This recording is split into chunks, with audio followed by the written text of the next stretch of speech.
एक बार महात्मा बुद्ध और उनके कई शिष्य भिक्षाटन के लिए एक गांव में गए। वे गांव की गलियों से गुजर रहे थे, जहां धनी और गरीब सभी प्रकार के लोग रहते थे।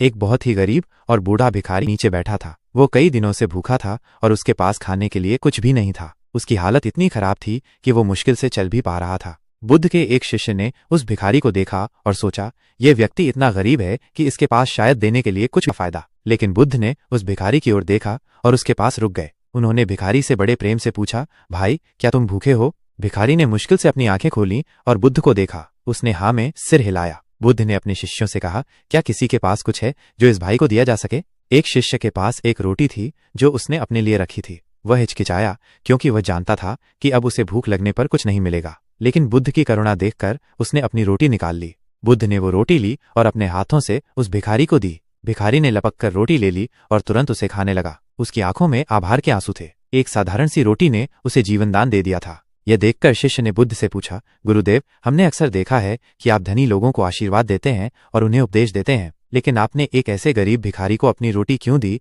जिसके पास आपको देने के लिए कुछ भी नहीं था? उसने आपको क्या दिया? बुद्ध मुस्कुराए और बोले, वत्स, तुमने गलत सोचा। उस भिखारी ने मुझे दुनिया की सबसे बड़ी चीज दी है। शिष्य हैरान रह गया, क्या दिया गुरुदेव? बुद्ध ने समझाया, उसने मुझे उस रोटी का वास्तविक मूल्य समझाया है। उसने मुझे उस रोटी के माध्यम से कृतज्ञता, तृप्ति और जीवन के प्रति अगाध प्रेम का अनुभव करवाया है। जब कोई भूखा व्यक्ति एक रोटी पाता है तो उसे उस रोटी का असली महत्व पता होता है, जो किसी धनी व्यक्ति को शायद कभी पता न चले।